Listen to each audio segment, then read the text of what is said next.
Appreciate it. Thanks. Joining us now with a reaction is Arizona Attorney General and Republican Senate candidate Mark Brnovich. So, Mark, you just watched what we saw down there, and you're seeing the same thing on the Arizona border. Today, Kamala Harris went down to El Paso, not really even the border. She just went to the airport on the way to California. She says they're making progress on the border. What do you think about that? Well, if this is progress, I would hate to see what failure means, because the only people that seem to be benefiting from this are the very cartels in the package you just said. You know, Jesse, I was a gang prosecutor. I was a federal prosecutor. And, you know, I grew up here in Arizona. And we've seen firsthand the impacts the cartels have had on our lives. Right now, there are 1.2 million people in this country with deportation orders. We have a lawsuit against the Biden administration because they're refusing to deport people, including those with criminal records, assaults, rapes, and arsons. Instead, they're being released in our communities. Not here just in Arizona, all over the country.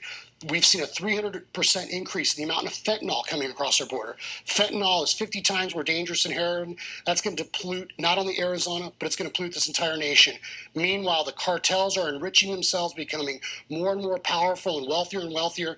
And that's going to have an impact on my kids, your kids, and kids throughout this country. And we have to do something. I mean, the Biden administration is literally breaking the law by not enforcing existing law. You said the cartels shipping fentanyl over. They're putting Americans in body bags to the hundreds of thousands. If you look at the opioid overdoses, you care about the death toll for coronavirus. You can't say the death toll for the fentanyl ODs don't matter. Do you think they have a hold on the situation, or do you think the Biden White House broke the border on purpose? They broke it on purpose to turn Texas blue, and they don't really care about the effects. They only care about the politics. Yeah, I think that's the sad thing, Jesse. If we look at what's going on in this country, there is this systematic attempt to concentrate power in Washington, D.C. And whether it's these election-related bills that are unconstitutional, whether it's these massive tax increases and, you know, the federal government doling out, you know, favors, crony capitalism to their favored industries. And now we see this with what's going on in the border. Literally, you know, since she's been border czar, 500,000 people have illegally crossed our southern border. It's estimated that more than 2 million people will cross just this year alone. So these are record amounts. So they can say whatever they want about, you know, whatever they're doing or not doing. But the reality is they have decriminalized, they have incentivized, and they're essentially monetizing now by putting up migrants in lavish hotels in Scottsdale, Arizona, without any sort of coordination with our local communities. I mean, they literally are overwhelming the system. They're overwhelming law enforcement. And it's just not fair, not only to Arizona, it's not fair to anybody that pays their taxes in America or cares about their kids and public safety in our neighborhoods. Talk about caring about the kids. They say that all the time. That's all they care about, the children, the children, the children. Well, these smugglers are making bank, trafficking these children across the border. They use them as product, basically, for smuggling fees, use them for sex trafficking, for child slavery once they get on this side. And then it's also a big distraction for our Border Patrol. While our guys are babysitting them, they're sending single men across, and we don't even know who's coming. We say 1 million were apprehended in 6 months of the last fiscal year. Think about how many we're not catching. And what you don't know is going to kill you.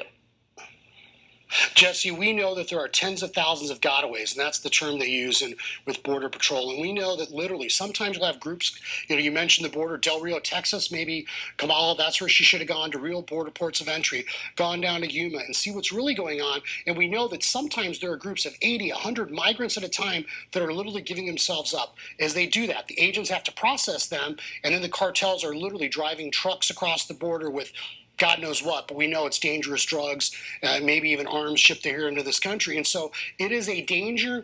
And I know from talking to the local sheriffs here every day now, there's pursuits. And so we know that people are voluntarily, you know, turning themselves in because they know they're going to get government benefits and get put up in a hotel and there's going to be no consequences.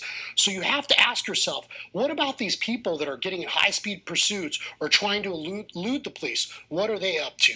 And I think that's one of the things that's so dangerous about this situation.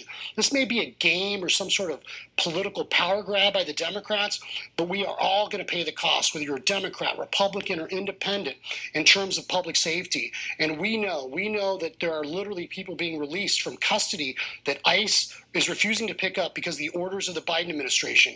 And I talked to the agents. And it breaks their heart. It breaks their heart because they are so worried now about getting in trouble with the Biden administration, they can't enforce the law. And law enforcement officials, that's their job, and they want to enforce the law, and Biden won't let them do it. It's a tragedy. Attorney General, thanks so much for your assessment. Thank you, Jesse. Now let's turn our attention back to Washington.